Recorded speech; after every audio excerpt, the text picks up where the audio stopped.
A Bíblia relata com frequência grandes acontecimentos relacionados ao número 40. O dilúvio durou 40 dias e 40 noites. Moisés esteve no Monte Sinai 40 dias e 40 noites orando e jejuando. Após 40 dias de afronta a Israel, Davi enfrentou e venceu o gigante Golias. Jesus, antes de iniciar seu ministério, jejuou por 40 dias no deserto. E é por esta visão que, em agosto, a Quadrangular Minas Gerais realizará um grande mover. 40 dias de milagres.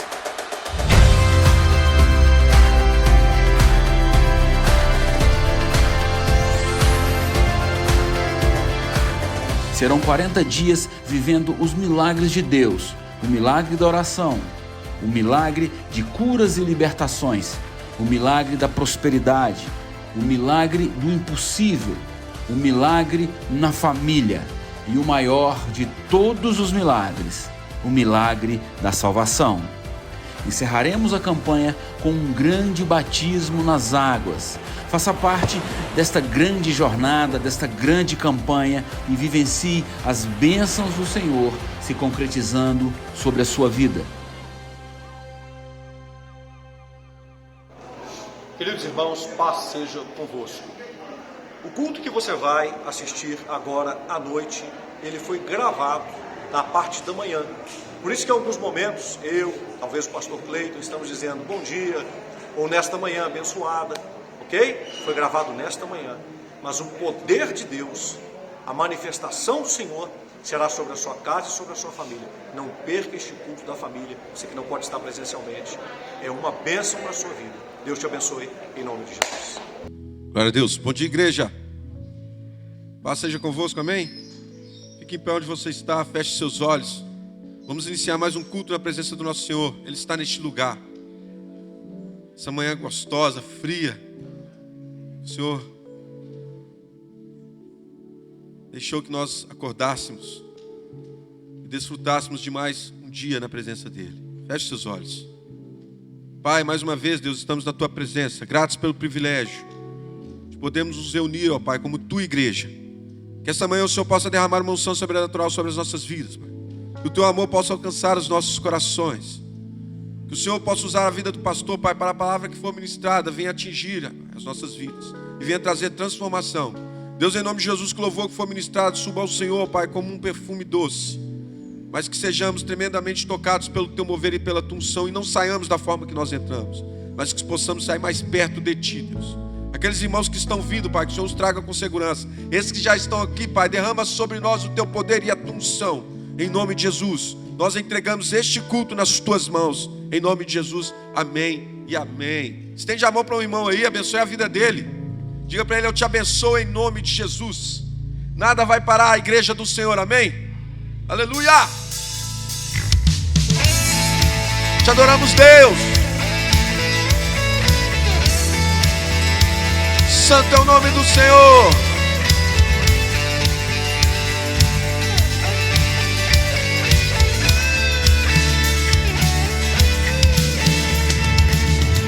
Pressionados, mas não desanimados.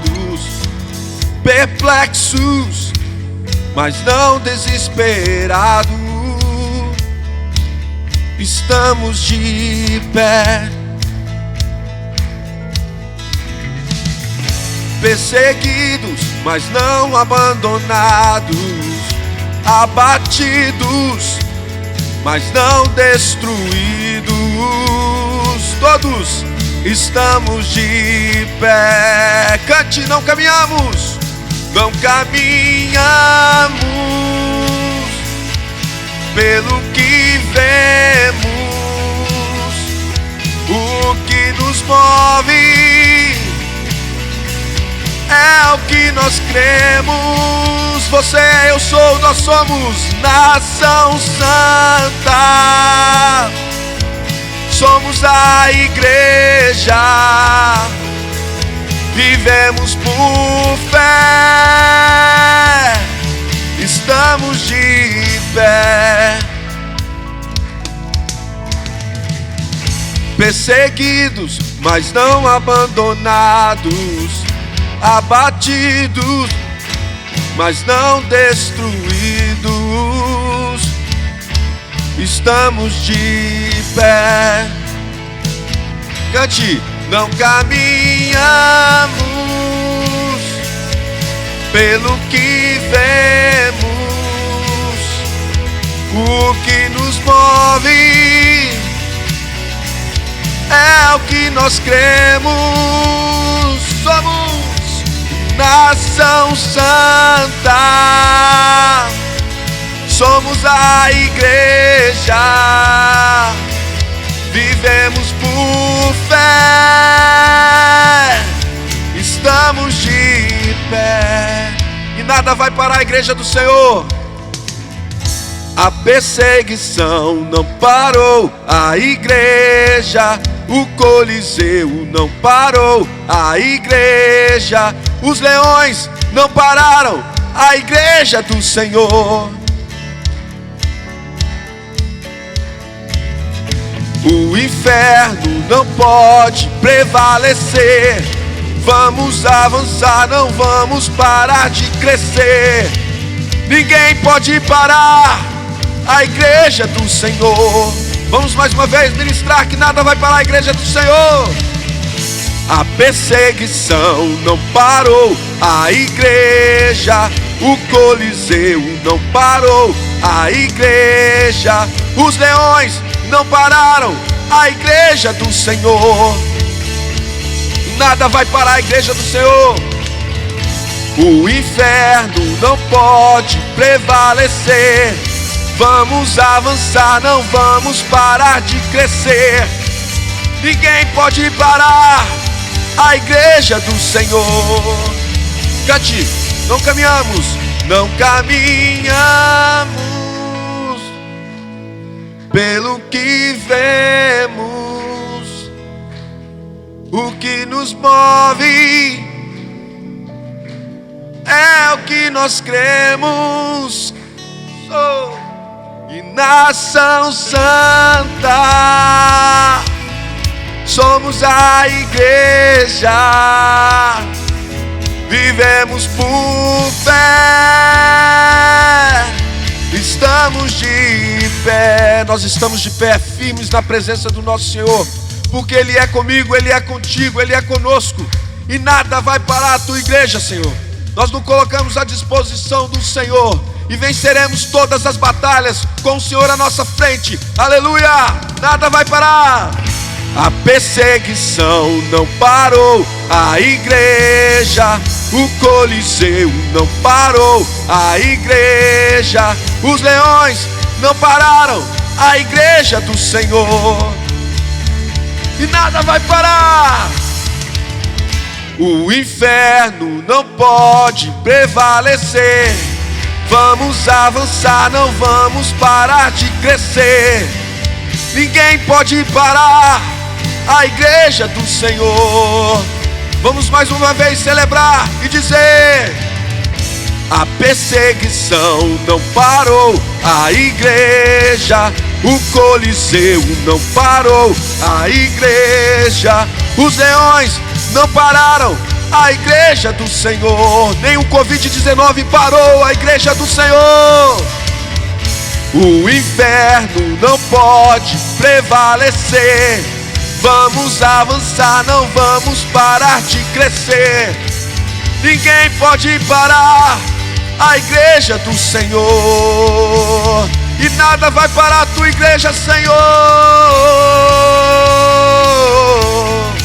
Nós cremos no teu amor, nós cremos na força do Senhor.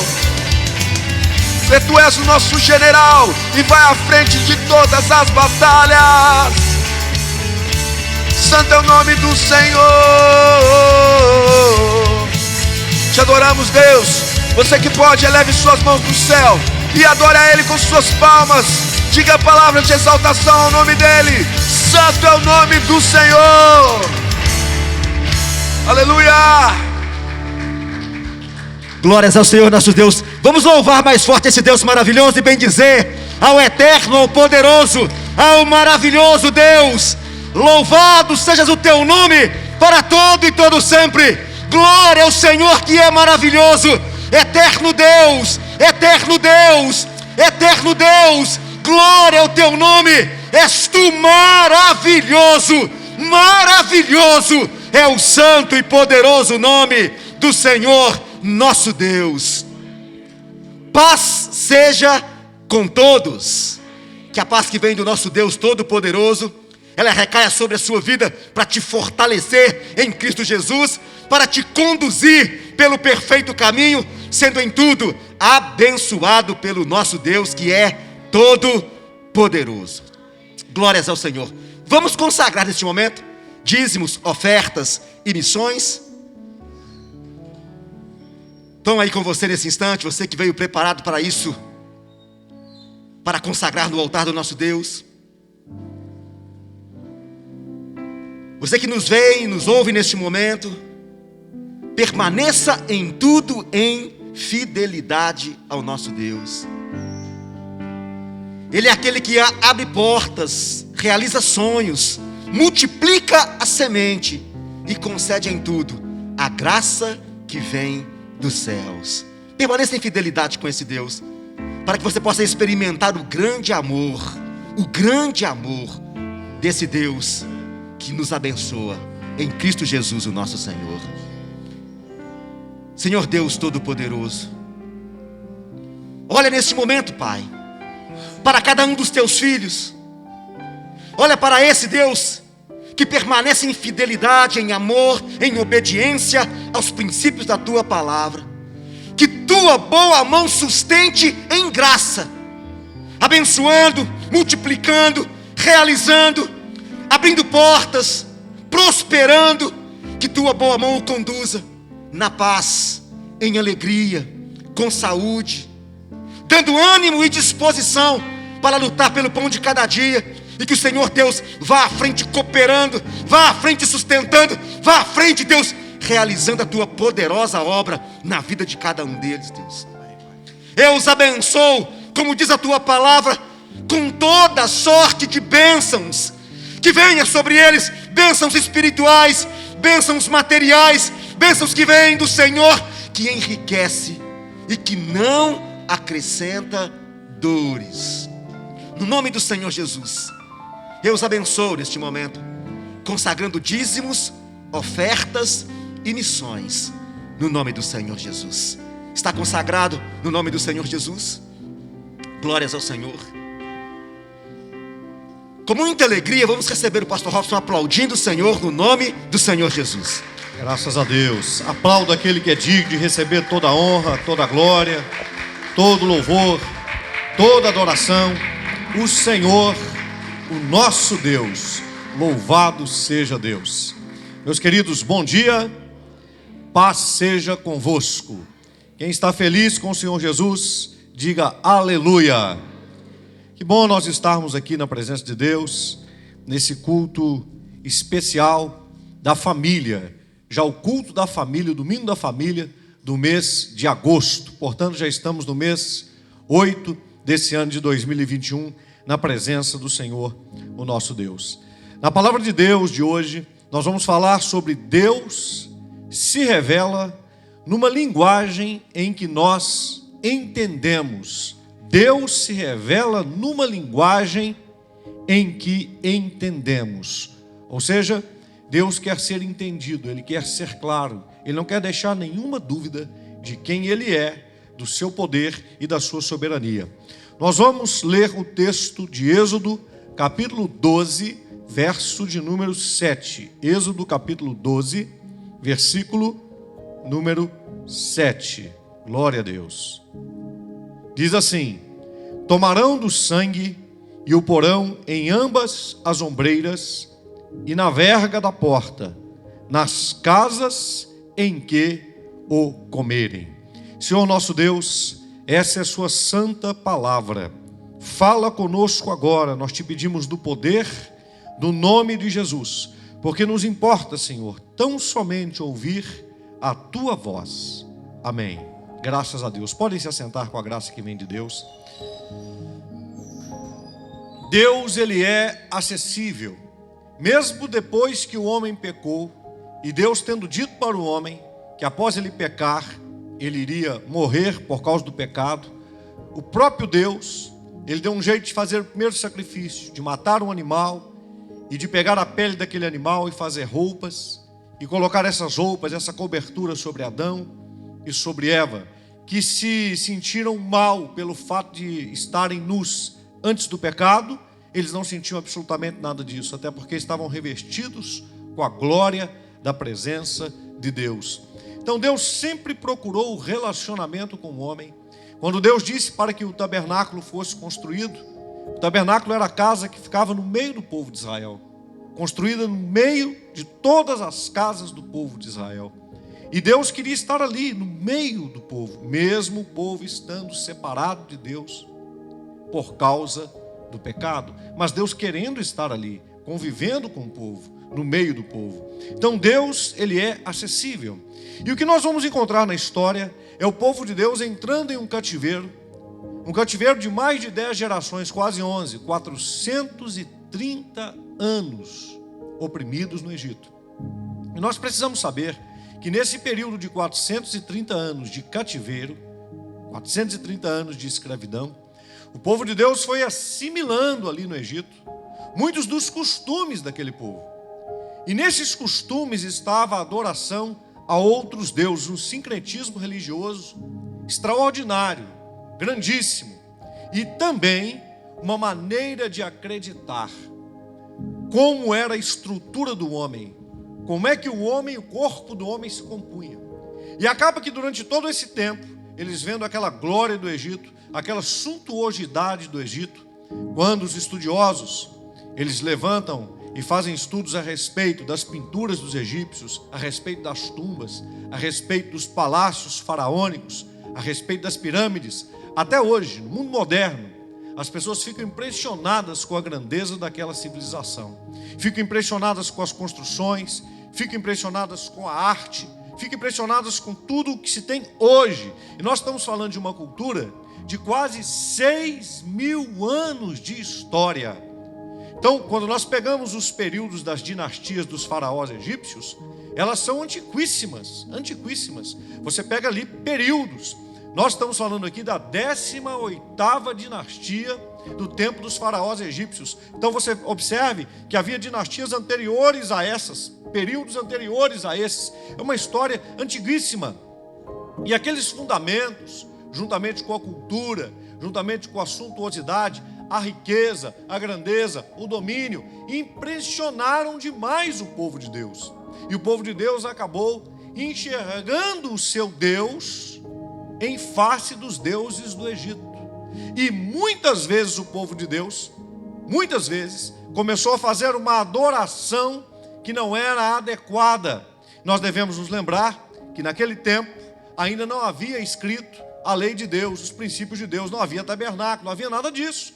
Então não havia um sistema de como se buscar a Deus de forma escrita, dimensionando. Tudo deveria ser passado de pais para filhos. Agora veja bem, gerações que estão escravas há tanto tempo em um lugar, elas vão se acostumando com o que está acontecendo ali em volta.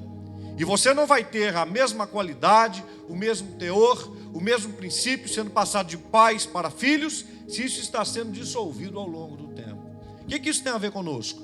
Esta foi uma maneira, uma estratégia, a forma que Satanás agiu e fez com o povo do Egito, influenciando o povo de Deus e consequentemente influenciando todos os povos na terra.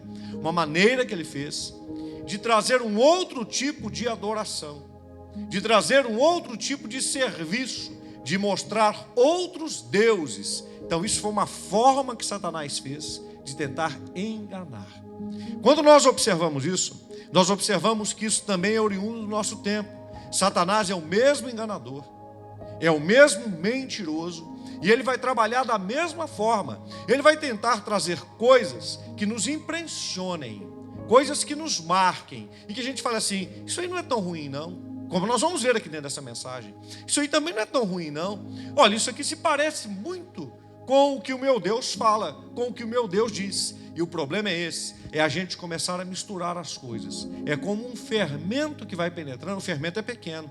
E ele está ali na massa, mas ele acaba levedando a massa inteira. E daqui a pouco, o fermento, ele muda a forma do resultado daquela massa, do resultado daquele pão, do resultado daquele bolo. É assim que Satanás age. Ele age de maneira sutil. Ele age de uma forma onde ele não quer ser percebido, mas onde ele está presente. Os egípcios criam na formação do homem em 5 aspectos: corpo, alma, ar, sombra e nome. Corpo, alma, ar, sombra e nome. Então, para eles, o ser humano era formado desses 5 aspectos.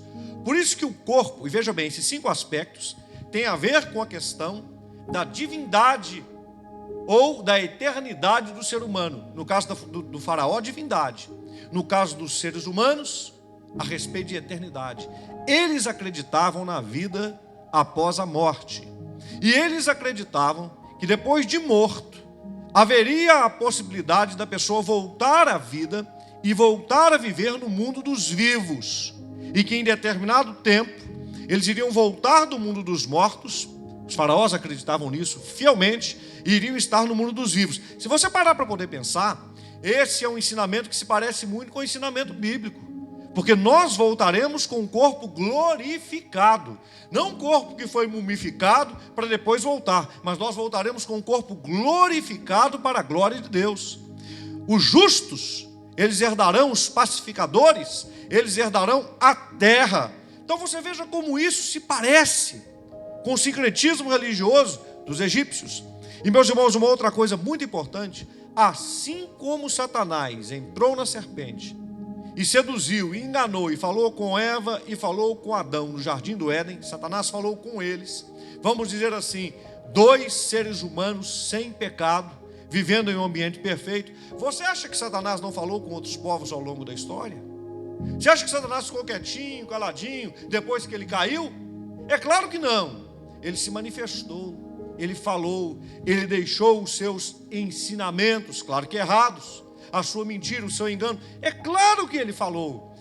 De onde você acha que veio a adoração de tantos deuses? De onde você acha que veio a crença de tantos deuses? Simplesmente a produção da mentalidade humana? Claro que não. Satanás se manifestou a esses povos. Aí você diz assim: pastor, mas a gente não tem nada escrito. Claro que nós temos escrito, é a palavra de Deus. Mas essa questão de não ter nada escrito também é muito subjetivo. Se você estudar a história, você vai ver esses povos antigos dizendo que tiveram encontros com determinados deuses. E deuses que lhes instruíram, e deuses que lhes falaram o que deveria fazer e como deveriam fazer.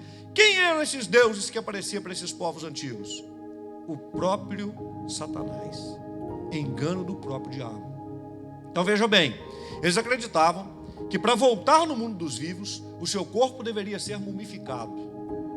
Então o seu corpo teria que ainda ser preservado. Porque eles iriam precisar desse corpo. Eles acreditavam que a sua alma era esse objeto de transmutação entre o mundo dos vivos e entre o mundo dos mortos. Eles acreditavam na questão do ar. O ar para eles era uma evidência. Esse ar estava circulando aqui neste mundo, e no mundo exterior ou no mundo dos mortos haveria também uma atmosfera diferenciada, e a questão desse ar era importante para eles. Era uma forma de acreditar na conjunção da formação do ser humano. A sombra, para eles a sombra não era simplesmente o fato do sol bater em nós e causar uma sombra, porque o sol para eles era um deus, o deus Atum-Ra, ou Ra-Atum. Então eles acreditavam que a sombra, ela tinha um poder muito grande. Inclusive, se você observar alguns filmes ou desenhos que imputam questões dos egípcios, vai mostrar às vezes a sombra tendo uma vontade própria. Eles acreditavam também no nome, que o nome era muito importante. Para você ser eternizado, o seu nome tinha que ser eternizado. E muitas vezes, o seu nome tinha que ser escondido, porque eles acreditavam também que poderia ser feito algum tipo de feitiço. Se soubesse o seu nome real, poderia se fazer um feitiço com o seu nome e poderia assim controlar você através do seu nome. Então essa era a maneira que esses povos acreditavam, que o povo egípcio acreditava, que era a formação do homem. E se você parar para poder pensar, Deus vai falar com aquele povo, que Ele vai tirar do Egito, dando para eles instruções, dando para eles ensinamentos, a fim de quebrar todo esse ensinamento falso, que não é divino. Então, quando nós observarmos aqui os mandamentos de Deus, quando Deus dá os mandamentos com o objetivo de mostrar assim, isso que vocês acham que está certo, está errado. Isso que vocês aprenderam na cultura dos egípcios não é o que eu quero, não é a forma correta. Então nós precisamos prestar muita atenção na sutileza da maneira como Satanás age, como ele opera. Por exemplo, hoje na nossa geração, ele está operando com o sentido assim, todo mundo tem que ser respeitado, mas é claro que sim. Aí ele começa a trabalhar no aspecto de desconstruir a família. Para você ter ideia, os deuses egípcios, era muito interessante, eles eram considerados deuses que tinham também forma humana, poderiam tomar corpos humanos. Você observe isso. Deus vai mandar o seu Filho, o Senhor Jesus, e o Verbo se fez carne. Cristo está encarnado. Olha para você ver a similaridade na promessa que foi feita lá no Éden e a similaridade daquilo que eles acreditavam.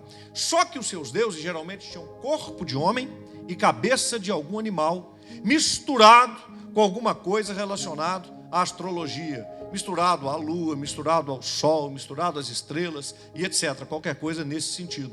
E eles também acreditavam que os seus deuses se casavam, se relacionavam e tinham filhos. Os seus deuses eram familiares. Isso aqui vai causar um problema no povo de Deus lá na frente. É um momento para a gente poder pregar uma outra mensagem depois. Mas numa adoração que acontecia no meio do povo de Israel, há uma deusa chamada Axera. E esta deusa, preste bastante atenção no que eu vou dizer, o povo de Deus, porque o nome dessa deusa tinha um sincretismo com o nome do Deus Todo-Poderoso. E essa deusa foi adorada pelo próprio povo de Deus. Descobriu-se perto do templo, descobriu-se ali uma construção de um templo parecido, inclusive, com as divisões que havia no próprio templo, no próprio tabernáculo, aonde essa deusa era adorada pelo povo de Deus como esposa de Jeová ou de Yahvé. Olha para você ver onde as coisas chegaram. Quando você observa o Antigo Testamento e você observa tantas situações difíceis acontecendo no meio do povo de Deus, tantas idas e vindas, tantos altos e baixos, aí nós começamos a entender o porquê. Porque a adoração de outros deuses, a mistura religiosa, estava intimamente ligada ali. Hoje em dia, como eu estava dizendo para vocês, é dito assim, olha, nós precisamos respeitar uns aos outros, respeitar as diferenças, claro que sim, mas daí se pensa em formar famílias, e famílias que não têm uma estrutura que é abençoada por Deus, famílias formadas por 2 homens, por 2 mulheres. Eu sei que isso daqui eu estou falando na internet, e nós estamos vivendo momentos delicados. Nós sabemos que o Colégio Batista da Getsemane, né, o pastor inclusive Jorge Linhares, ele foi interpelado pelo Ministério Público por causa de uma resposta a uma propaganda do Burger King, que estava colocando crianças para poder enaltecer a questão da chamada diversidade, né? Então, eu continuo dizendo, todas as pessoas têm que ser respeitadas nas suas escolhas, todas as pessoas têm que ser respeitadas na sua religião, todas. Mas nós temos que ser respeitados no sentido de falar o que nós cremos segundo a palavra de Deus, e temos que ser respeitados no sentido de pregar o que está escrito na Bíblia, porque senão daqui a pouco eles estão rasgando as páginas da Bíblia e estão dizendo que na Bíblia nós não podemos falar que homem é homem, que mulher é mulher, que menino é menino, que menina é menina. As coisas vão entrando de uma forma sutil, vão entrando de uma forma bem enganosa e de uma maneira que pareça assim, as pessoas que acreditam nisso são atrasadas, são retrógradas, não sabem o que estão dizendo. É assim que Satanás, ele age. Então, o primeiro aspecto que nós estamos entendendo aqui, a forma que os egípcios acreditavam na construção e na formação do ser humano, a maneira que eles acreditavam nisso. Sobre o nome, eu disse para vocês, se soubessem um nome de um Deus, eles acreditavam que podiam, inclusive, dominar esse Deus. E se quisessem se perpetuar, eles tinham que ter pelo menos um desses elementos, ou então todos esses elementos, bem ligados no momento em que viviam e depois que eles morriam. É por isso que eles faziam tantas imagens e figuras artísticas dos faraós, estátuas. O próprio sarcófago do faraó deveria ter a imagem do seu rosto, esculturas na parede, né? Traços na parede, o nome dos faraós escritos e do povo também. O povo também deveria escrever os seus nomes, mas tinha um problema muito sério. Por quê? Porque pelo fato deles acreditarem, e isso você veja bem, isso tem um ponto positivo, eles davam mais valor à vida após a morte do que a vida aqui nesta terra. Eles acreditavam que essa vida era passageira. Então as suas construções de casas eram feitas de tijolos de barro. Por quê? Porque o tijolo de barro, a construção de barro, ela passa. Mas o templo, as sepulturas, as pirâmides e as tumbas deveriam ser feitas de pedra, porque a pedra permanece para sempre, segundo eles. Então, por isso que nas construções, por exemplo, as pirâmides, por exemplo, o templo, eles escreviam o nome deles ali, dos faraós. Faziam várias construções, várias estátuas e colocavam o nome deles, imagem e nome interligado. Como é que as pessoas que não tinham condições financeiras iriam fazer isso, iriam eternizar o seu nome? Porque elas também não queriam deixar de viver depois. Elas também queriam voltar do mundo dos mortos para o mundo dos vivos. Como é que elas faziam? Elas tinham que gravar isso em pedras. Mas como é que eles iriam gravar isso em pedras? Daqui a pouco eu vou responder isso para você. Sendo que a casa delas era de barro. Se escrevesse no barro, tanto que hoje em dia, se você procurar nos restos do Egito, você vai ver pedras com o nome de várias pessoas, de vários egípcios escritos ali, para poder eternizar o seu nome. Vários faraós, você percebe a imagem deles, o desenho deles, colocado dentro do seu sarcófago, colocado dentro da sua pirâmide, colocado nos seus templos, nos seus palácios. E o povo, de uma forma geral, como é que eles iriam fazer isso? Os que tinham mais condições faziam sarcófagos ou faziam sepulturas de pedra e ali escreviam seus nomes. Mas e os outros? E a população, de uma forma geral? Como é que iria eternizar pelo menos o seu nome para poder voltar? Então, casas de barro, túmulos de pedra. Mas veja, a vida que nós vamos ter depois dessa é muito mais importante do que essa vida. Amém? Nisso eles não estavam errados, mas na maneira em que eles acreditavam nisso, eles estavam errados. Uma das questões assim importantes a respeito disso, havia um dos seus deuses que eles pensavam que iriam julgar quando eles chegassem no mundo dos mortos, que era Osíris. E eles acreditavam o seguinte, que quando a pessoa chegasse lá, o seu coração deveria ser mais leve do que uma pena. E o peso no coração deveria ser medido pelas atitudes que a pessoa tinha aqui nessa terra. Então, se ela fosse uma pessoa de um caráter duvidoso, então veja bem, os egípcios não aceitavam caráter duvidoso, tinha que ser tudo certinho, tudo correto. Não era uma nação descontrolada, não, o negócio era tudo certinho, porque eles acreditavam que quando chegassem ali, seu coração seria medido. Mas muitos faraós, tendo dúvida se o seu coração iria passar, porque se o seu coração fosse pesado, medido e não passasse por esse Deus, eles não iriam voltar do mundo dos mortos. Eles tiravam, na verdade eles tiravam todas as vísceras quando a pessoa morria, todas as vísceras, mas voltavam só com o coração para o corpo da pessoa. Então o que eles faziam? Ao invés de voltar com o coração, pediu que voltasse, colocasse uma pedra dentro da múmia, no lugar do coração. Por quê? Porque uma pedra não iria conseguir guardar, segundo eles, o coração iria guardar tudo que a pessoa fez durante a vida. Colocando a pedra não iria guardar, para tentar enganar esse suposto Deus.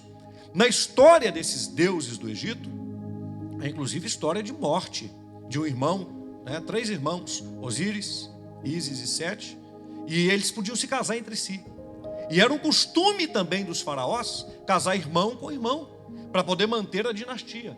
Uma vez que eles acreditavam que o faraó era a encarnação de Deus, do Deus deles, aqui nessa terra. E outra coisa, o faraó era considerado o pastor do povo, o dirigente do povo e o pastor do povo. Um sincretismo religioso, uma mistura religiosa assim, terrível. Falando a respeito, por exemplo, dessa questão desses deuses, para você poder entender, eles dizem o seguinte, que houve uma briga de Sete com Osíris, e que o Sete esquartejou o Osíris, espalhando os seus pedaços para tudo quanto é canto. Para tudo quanto é canto. E depois, então, a Ísis, que é a sua esposa e sua irmã também do Sete, juntou todos aqueles pedaços e montou ele de novo. não tendo achado o seu órgão genital. Ele colocou como se fosse uma pluma ali no lugar. Mas que eles tiveram um filho. E esse filho vai chamar o tal do Horus, que também vai ser considerado um deus. E esse tal do Horus, ele vai lutar contra o tio Sete e vai matar o tal do tio Sete. Olha para você ver. Então é uma história onde os deuses têm família, onde os deuses têm filhos, onde tem pai, onde tem mãe, onde tem filho, onde tem tio, onde tem tia, porque tinham deusas também. Uma mistura. Isso tudo foi entrando na cabeça do povo de Deus para causar uma confusão espiritual e tirar o foco do Deus verdadeiro. Mais uma vez eu volto a repetir: é assim que o diabo age, é assim que o inimigo age, tentando disseminar, tentando colocar assuntos, tentando colocar ensinamentos que se pareçam com a verdade, mas que não são a verdade, para tentar enganar a mente das pessoas. Daqui a pouco as pessoas estão falando de uma forma que não glorifica a Deus, estão se vestindo de uma maneira que não glorifica a Deus, estão adorando a Deus da forma que elas acham que está certo. Quer ver uma outra coisa séria que eu vou te dizer? Os faraós egípcios, eles mudavam a ordem dos principais deuses. Há um consenso de se dizer que Ra-Atum era o principal deus do panteão egípcio. Mas no outro momento, Osíris que vai ser considerado o principal. No outro, Horus vai ser considerado o principal deus do Egito. Dependendo do faraó, ele vai mudando de deus. Akhenaton, o considerado faraó monoteísta, né, que aceitou a adoração só a um deus, e muita gente pensa que ele aceitou a adoração ao Deus verdadeiro. Não é não. Ele elevou a adoração a Ra-Atum, como Deus Sol, adorava o Sol. Ele adorava o Sol. Ele vai colocar essa instituição de um Deus só e acabar com todos os outros, dizer que os outros deuses não existiam. Então você veja que o Egito tem a ideia de que o homem acabe criando um Deus de acordo com aquilo que ele acha que está certo. É isso que Satanás quer. Então é muito perigoso nesse sincretismo, nessa mistura, isso trazendo para a nossa geração, para os tempos de hoje, a gente começar a olhar para a história e ver o que está acontecendo e pensar assim: será que eu não corro o risco de fazer um Deus segundo o que eu acho que está certo? Será que eu não corro o risco de prestar uma adoração do jeito que eu acho que está certo? Você lembra lá no Novo Testamento que quando Jesus se encontra com a mulher samaritana, ela faz uma pergunta para Jesus, e ela pergunta onde deveria adorar, no Monte Gerizim ou em Jerusalém? Ela está pensando que a adoração está fixada em local, e Jesus vai responder que o Pai procura adoradores que o adorem em espírito e em verdade, que não tem nenhuma imagem, nenhum lugar, nenhum monumento feito por mãos humanas condicionado à adoração. Por que você acha que ela fez essa pergunta? Pela mistura religiosa que está envolvida ali naquele meio. Isso é muito perigoso, gente. Muito perigoso. No túmulo, eles costumavam colocar roupas, costumavam colocar comida. Por quê? Pensavam assim: depois que esse indivíduo voltar do mundo dos mortos, ele precisa comer, ele precisa vestir a roupa nova dele. Por isso que isso tudo era colocado dentro do túmulo. Você já viu, geralmente, no dia de finados, pessoas que levam objetos para os túmulos? Levam flores, mas o morto vai pegar flores? Mas é uma forma de carinho. Mas de onde que vem essas coisas? É só você observar. É só você observar. Existem culturas onde as pessoas levam comida. Tem países que as pessoas levam comida para o cemitério e colocam as comidas lá. Você já viu em algumas adorações religiosas onde as pessoas oferecem comida para os seus supostos deuses ou entidades? De onde você acha que veio isso? De onde que você acha que veio essa mistura? Isso tudo veio lá de trás. Nós estamos falando de uma cultura milenar. Então isso é muito sério. Como eu disse para vocês sobre o nome, o verdadeiro nome era guardado às 7 chaves, porque eles acreditavam o seguinte: se eu souber o nome, eu posso controlar a pessoa. As pirâmides, irmãos, eram revestidas de calcário por fora, para ficar uma coisa assim espetacular. E a abóbada, ou aquela ponta principal da pirâmide, muitas vezes era feita de ouro. Tamanha suntuosidade que eles faziam na sua pirâmide, porque acreditavam mesmo, acreditavam de verdade, que iriam voltar ao mundo dos vivos, de alguma forma, de alguma maneira. Pensando sobre os deuses do Egito, e pensando sobre as pragas, a gente precisa pensar o seguinte: por que é que Deus enviou aquelas pragas para o Egito? Por quê? Por que foram 10 pragas, não foi uma só? Porque quando Deus enviou aquelas pragas para o Egito, primeiro, Ele estava mostrando para toda aquela geração e derrubando todo o ensinamento mentiroso de Satanás a respeito daquelas crenças. As pragas foram para destruir o que aquele povo acreditava nos seus deuses. Foi para desmerecer, desmoralizar e envergonhar todos os deuses do Egito. Quando Moisés vai, ele vai com um cajado. Por quê? Eu disse para você que o faraó se considerava o pastor do seu povo. Então, Moisés vai com um cajado. O cajado era um símbolo de poder.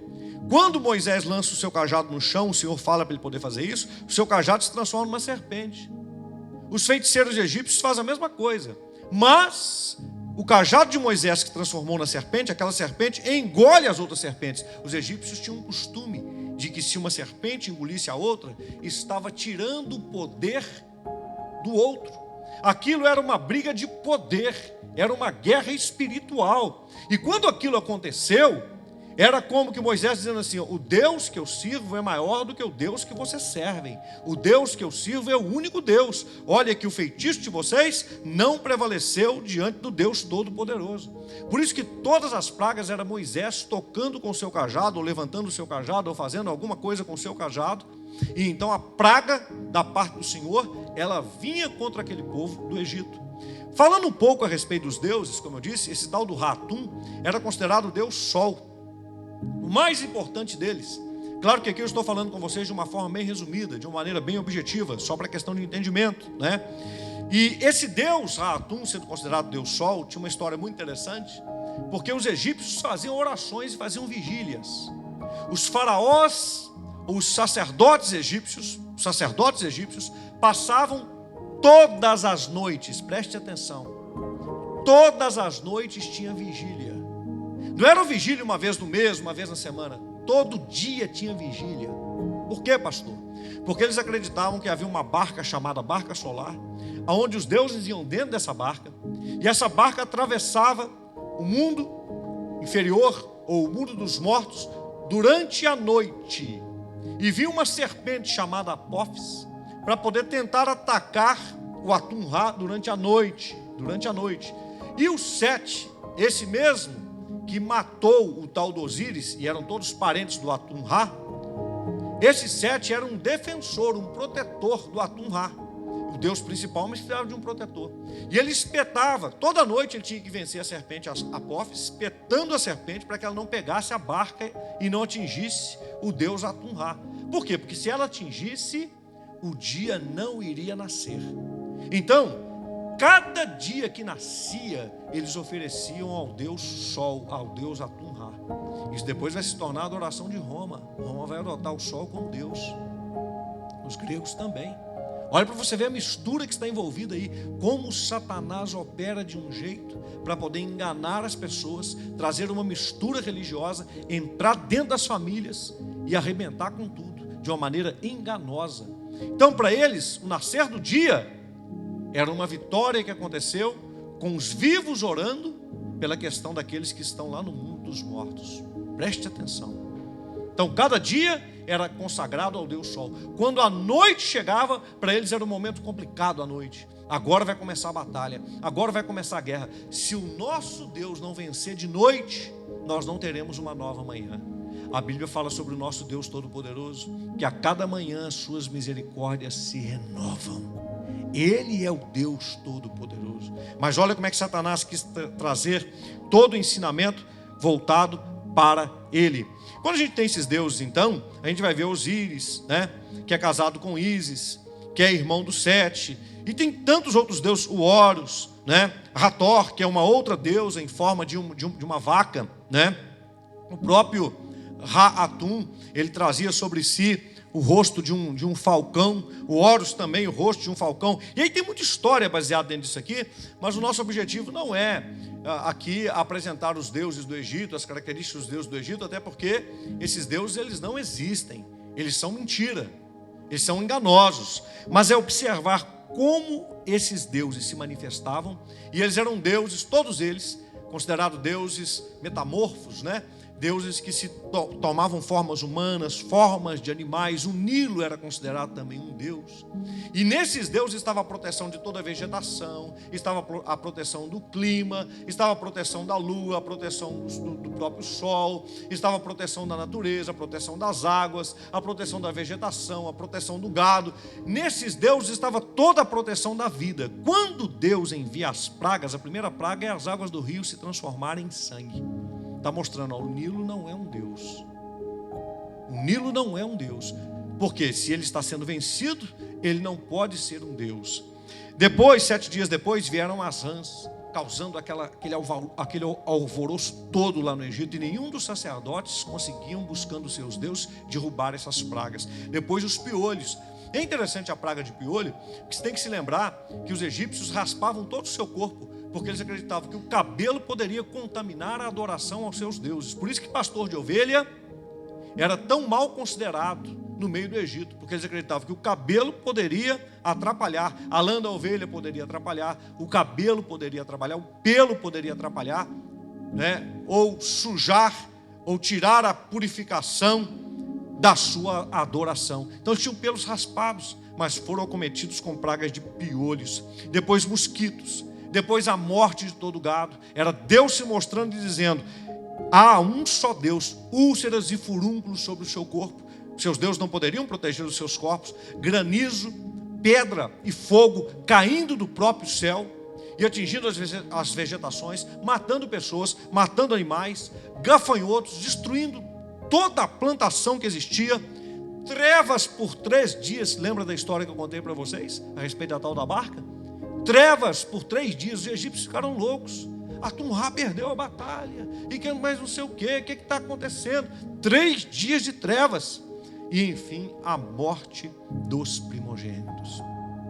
E na última praga, Deus disse para seu povo, esse texto que eu li: tomarão do sangue e o porão em ambas as ombreiras e na verga da porta, nas casas em que eu comerem. Agora observe, será que era preciso colocar o sangue na porta da casa de um hebreu para poder saber que ele era hebreu? Deus não é onisciente, ele não sabe de tudo. Deus sabe o coração das pessoas. Deus sabe quem é e quem não é, quem serve e quem não serve, quem é e quem não é, quem serve e quem não serve. Então por que o sangue deveria ser colocado na verga e nos umbraus da porta? Preste atenção, porque a única parte na casa que era feita de pedra era o umbral da porta e a verga da porta. As casas eram construídas em tijolos de barro, não foi isso que eu disse para você? E os templos, né? Os túmulos, as pirâmides de pedra, porque o nome deveria ser eternizado nas pedras e não no barro. Então a única parte nas casas que era feita de pedra era o umbral, fala comigo, umbral, e as vergas, fala vergas, a parte de cima e as vergas que compunham a porta. Ali as pessoas escreviam o seu nome e o nome dos seus deuses. Para quê? Porque eles acreditavam que eternizando o seu nome, eles poderiam viver uma vida eterna. Quem está entendendo, diga glória a Deus. Então, quando o Senhor fala para poder passar o sangue no umbral da porta, o Senhor está querendo dizer para eles o seguinte: vocês estão negando esta crença de que para voltar para o mundo dos vivos, vocês têm que acreditar nos deuses do Egito. O sangue foi colocado ali porque na nossa casa não pode entrar uma adoração a um outro Deus. Amém? Um serviço a outro Deus. Deus estava derrubando tudo isso. E os pães que deveriam ser feitos, deveriam ser pães sem fermento, porque o fermento era um símbolo do sincretismo, da mistura religiosa dos egípcios, entrando dentro da casa dos hebreus, inflando, crescendo e mudando a forma de como servir e de como adorar a Deus. Quando Deus dá os mandamentos, olha como é que ele começa em Êxodo 20. Eu sou o Senhor, o teu Deus. Eu sou, é uma própria insígnia do nome, não é o nome, mas é uma própria insígnia do nome. Então um detalhe, eu vou abrir um parênteses aqui, interessante, porque quando Deus fala com Moisés que ele vai libertar o povo dele do Egito, acontece algumas coisas ali que tudo tem a ver com o ensinamento dos egípcios. Quando eles estavam diante dos seus deuses, eles tinham que tirar a sandália dos pés.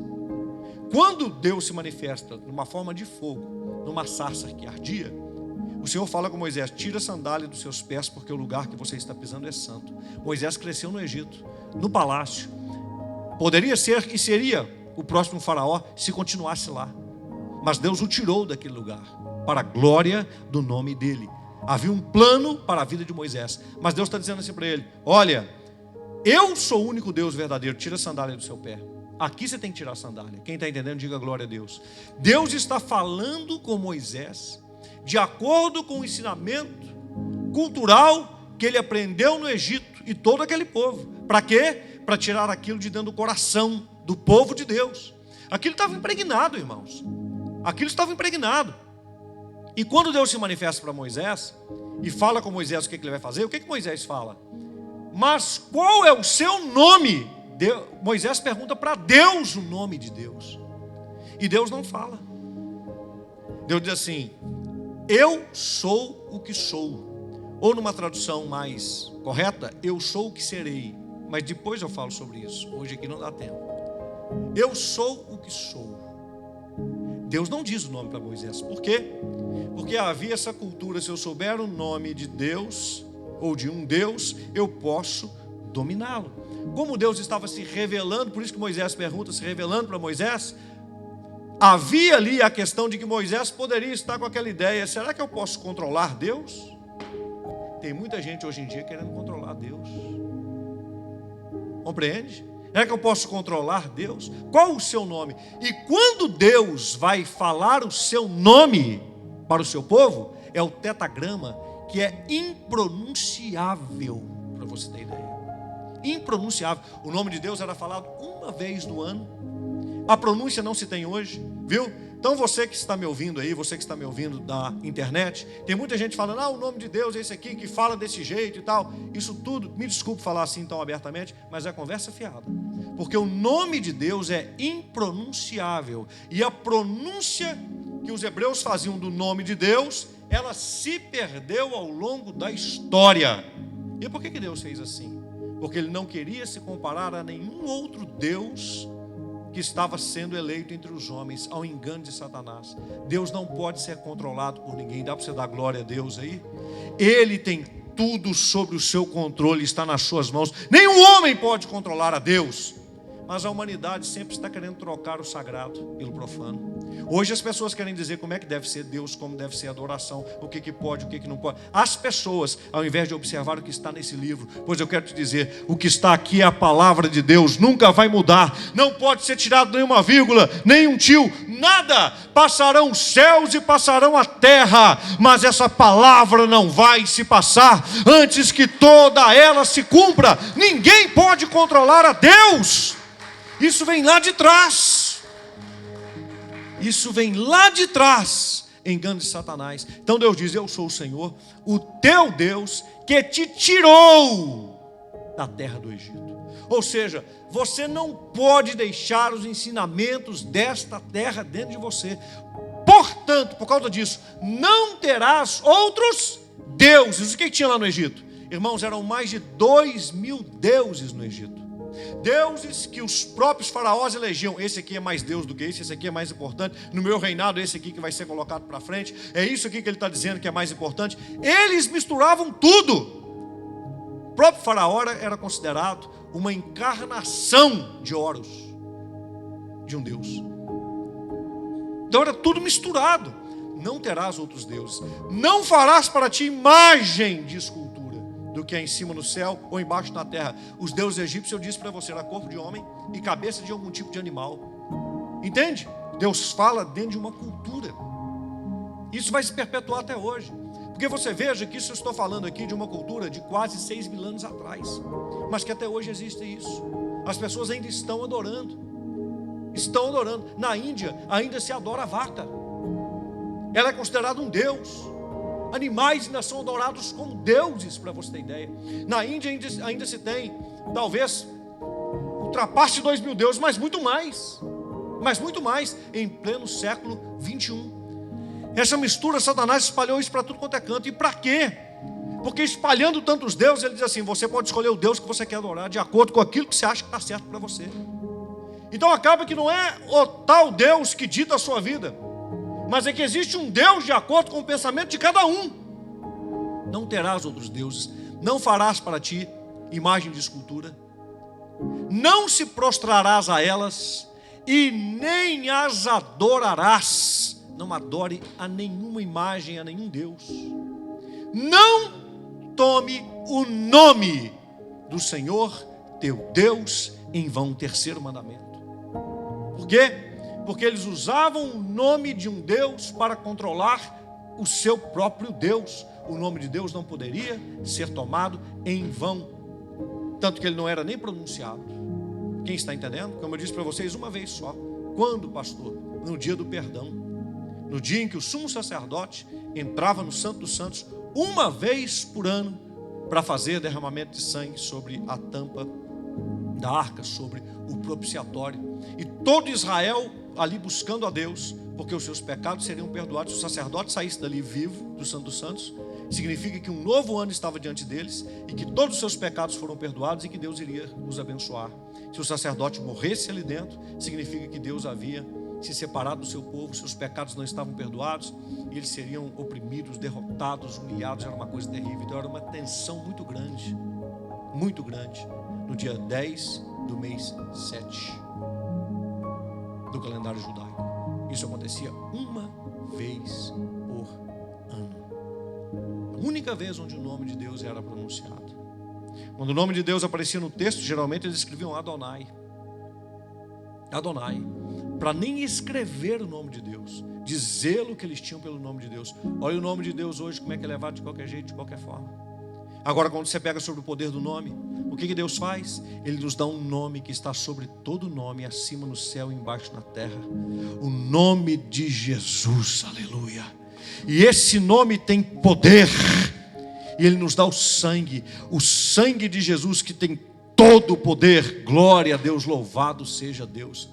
Então você veja a mistura que Satanás fez para tentar enganar as coisas de Deus.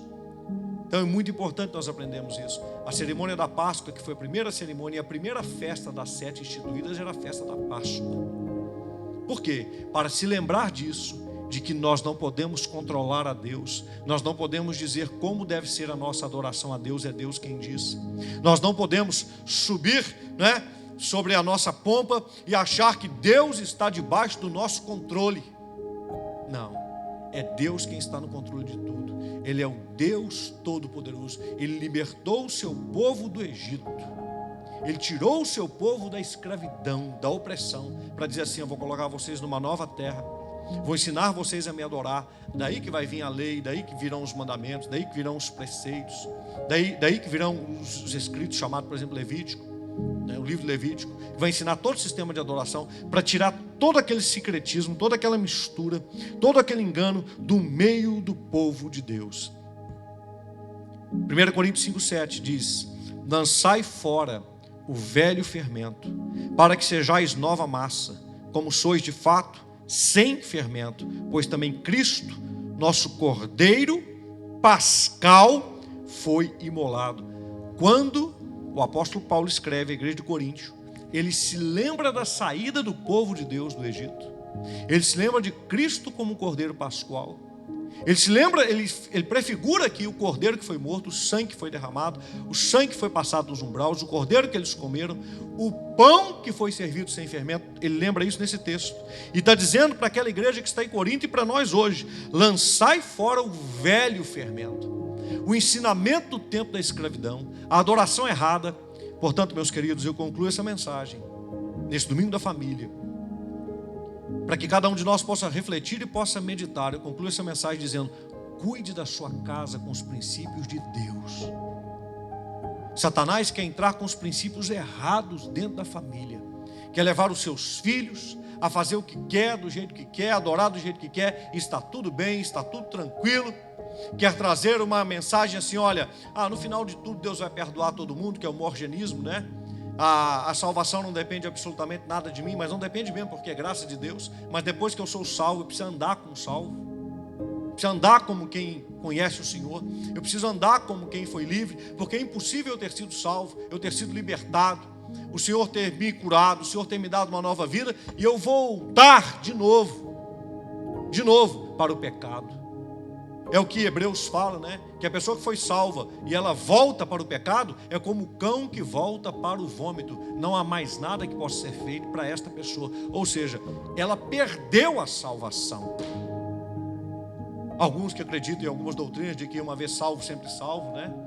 Então isso é muito perigoso. Nós temos que cultivar a nossa vida com Deus. Dentro da nossa casa tem que ter princípios de Deus. Nós temos que chamar os nossos filhos e dizer para eles: olha, as relações são assim, são desse jeito, são dessa maneira. O tempo não vai mudar a Escritura Sagrada. O tempo não vai mudar os princípios de Deus. As gerações não vão mudar os princípios de Deus. 10 gerações do Egito de escravidão, de secretismo religioso, de uma cultura, né, fortíssima, de uma arte maravilhosa, de templos suntuosos, de ouro, de grandeza e de tudo, e paz, e mais, não vai mudar quem Deus é. Porque eu te pergunto, o que sobrou dos faraós? O que sobrou das pirâmides? Tudo saqueado.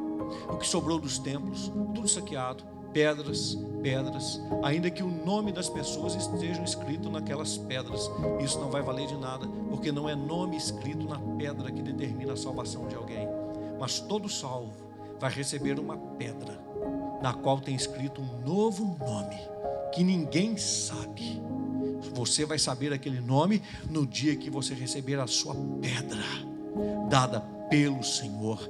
Não é homem, não é um Deus egípcio, não é uma mistura religiosa que vai garantir nada da eternidade para você, mas é o sangue de Jesus derramado no Calvário, aspergido sobre a sua vida, cobrindo a sua vida, que hoje você é o templo de Deus. Glória a Deus. E não são insígnias ou inscrições humanas que estão escritas em nós, mas é a lei de Deus escrita no nosso coração, pelo Senhor. É uma nova vida com Cristo, em nome de Jesus. Deus se revela, glória a Deus, numa linguagem que nós conseguimos entender. Eu estou falando com você uma história da cultura dos egípcios de 6.000 anos atrás. Data de quase 6.000 anos atrás. Quase 6.000 anos atrás. E quando nós paramos dessa história da libertação aqui, aproximadamente no ano 1450. Mas esses ensinamentos já estavam lá no Egito. Faz parte dos povos mais antigos, né? Povos semitas, os povos mais antigos.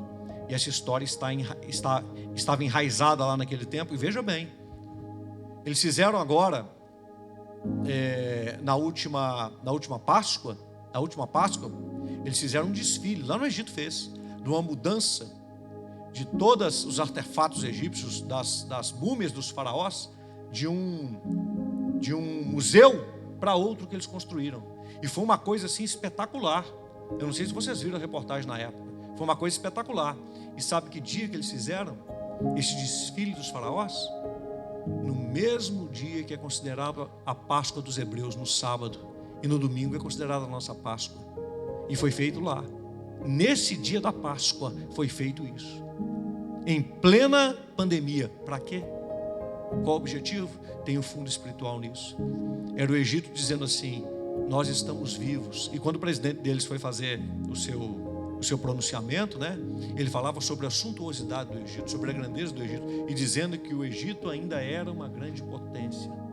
Eles reivindicam essa grandeza, essa potencialidade, ainda crendo. E hoje é interessante, porque o Egito hoje não acredita naqueles mesmos deuses, não.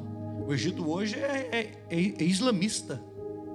Os muçulmanos estão lá, completamente dominados. Mas eles fizeram uma carreata desse tamanho para poder elogiar os seus faraós e tudo mais. Mas esses faraós são o quê? Eles não voltaram. Tem tantas outras coisas que eu poderia ter falado com vocês aqui, mas o tempo não nos permite. Mas à medida, nós temos tempo para poder pregar. Nós temos cultos para poder glorificar a Deus. Amém? A gente vai ensinando essas coisas à medida que o tempo for passando e à medida que a gente for tendo a oportunidade de pregar a santa palavra de Deus. Mas fica para nós isso. Deus se revela numa linguagem que nós podemos entender. Entendeu por que os mandamentos foram dados do jeito que foram dados? Você pode falar assim: pastor, mas essa história ela aconteceu há tanto tempo atrás e esses mandamentos prevalecem até hoje? Sim. Sabe por quê? Porque Satanás age da mesma forma, com o mesmo engano, com a mesma sutileza.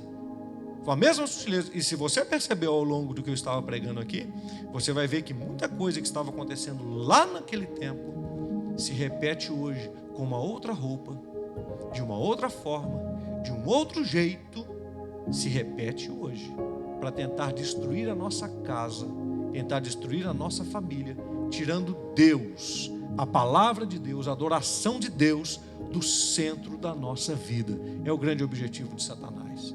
Subirei ao céu, subirei ao monte, às alturas, e estabelecerei o meu trono acima do trono de Deus. Isso que Satanás queria fazer. Ser adorado como Deus. Não mudou. Ele quer isso. Até hoje ele quer isso. Ele quer a adoração. Jesus, se você me adorar, eu te dou todos os reinos do mundo e toda a glória deles. Até hoje ele quer a adoração. Eu te dou tudo, só se prostre e me adores.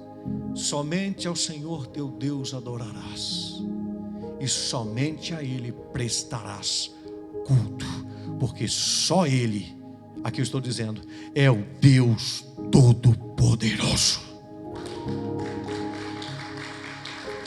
Que Deus continue sendo quem Ele é, o único Deus, dentro da minha casa, dentro da sua casa, na nossa família, na criação dos nossos filhos, no nosso casamento. Que essa palavra seja respeitada, que Deus seja adorado e nós não aceitemos nenhuma mistura, em nome de Jesus. Aqui está a vida eterna, não na múmia, não na mumificação, não no ar, não na alma, não na sombra e nem no nome, mas no nome do Senhor Deus, no nome de Jesus, no Deus Todo-Poderoso. Aqui está a salvação e a redenção da nossa família. Vamos orar pela nossa família. Fica de pé no seu lugar agora. Feche os seus olhos. Feche os seus olhos. Você comece a falar com Deus agora. Ore pela sua família agora, em nome de Jesus. Você que está em casa me ouvindo, ore pela sua casa agora, no poder do nome de Jesus, pelo seu marido, pela sua esposa, pelos seus filhos, pelos seus pais. Deus Todo-Poderoso, nós te adoramos, Senhor, neste momento, Pai. Nós reconhecemos que somente o Senhor é Deus, e nesse momento santo, meu Deus, nós oramos pela nossa casa, nós oramos pela nossa família, pelos nossos entes queridos. Cubra a nossa casa com o sangue de Jesus. Nós não aceitamos nomes escritos em pedra, nós não aceitamos deuses, mentiras. Em nome de Jesus, nós aceitamos somente o Senhor como nosso único e suficiente Salvador, como nosso Senhor, como nosso dono. Entra na nossa casa com o teu poder, Senhor. Que tudo que é estranho ao Senhor seja afastado da nossa casa, todo ensinamento mentiroso seja retirado do nosso lar, e que a presença do Senhor reine na nossa casa. Nós repreendemos toda forma, toda maneira, todo jeito de Satanás destruir as famílias, em o nome de Jesus. Repreendemos, Senhor, tudo que quer se parecer com Deus, em nome de Jesus, porque nós aceitamos apenas o Senhor, apenas esta palavra. Nós somos o povo da palavra, o povo da Bíblia, e nós repreendemos a mentira do diabo, em nome de Jesus. Abençoe cada casa, abençoe cada família. Pai querido, abençoe o Brasil, abençoe Minas Gerais, abençoe Belo Horizonte. Livra-nos de toda maldição, Senhor, em nome de Jesus. Limpa a nossa nação, meu Deus, de toda a maldição desse vírus que está operando. Meu Deus, traga um desejo ardente de se pregar o Evangelho, de ser fiel a Deus, de buscar essa palavra com todo o coração, de obedecer esta palavra que está escrito aqui, de não andar de braços dados, errando o alvo com o pecado, mas buscando Deus Todo-Poderoso, em nome de Jesus. Que haja temor e tremor no Brasil, Senhor, que haja, meu Deus, um avivamento muito grande, e que todos se voltem à presença do Senhor. Meu Deus, abençoe os nossos líderes dessa nação em todos os sentidos. Abençoe, meu Deus, a vida do pastor Mário, do pastor Antônio, do pastor Estéfano, do pastor Leandro, do pastor Itamar, do pastor Altair, os pastores desta igreja local, as famílias, os membros, os líderes. Abençoe essa igreja, cubra esta igreja com o sangue de Jesus, que este povo experimente o milagre de Deus em todos os sentidos da sua vida, que esse povo, meu Deus, tenha um coração ardente por obedecer a Deus, por proclamar o Evangelho, por proclamar a salvação, por alcançar os perdidos, e quando chegar a bendita hora de nos encontrar com o Senhor, que nos encontremos para a eternidade contigo, em o nome santo de Jesus, nós oramos e te agradecemos, amém e amém. Aplauda Jesus nesse momento, graças a Deus. Bem rapidamente, por conta do tempo,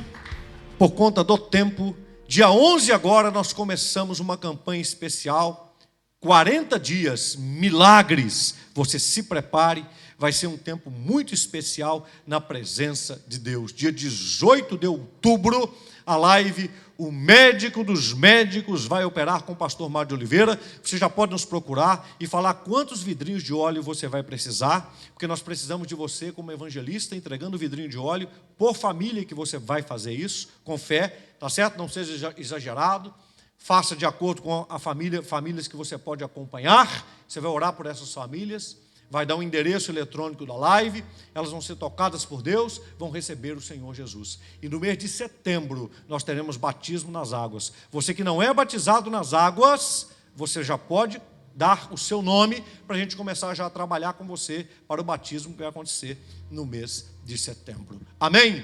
Você vai ter uma semana muito abençoada, protegida e guardada pelo sangue de Jesus, uma semana de Deus na sua vida, em nome de Jesus. Escuta essa mensagem de novo. Escuta essa mensagem de novo. Tem muita coisa que foi falado aqui que você precisa rememorar, reviver e que vai te trazer ensinamento para a glória de Deus. Levante a mão direita. Senhor, nosso Deus, muito obrigado por esta manhã poderosa que passamos na sua presença. Agora que nós nos despedimos, leva-nos em paz e cobertos pelo sangue do Cordeiro. Que o grande amor de Deus, o Pai, a graça de Jesus, o Filho, e a comunhão com o Espírito Santo seja com todo o povo de Deus hoje e sempre, no nome de Jesus. Amém. Deus abençoe vocês, vão todos em paz, em nome de Jesus.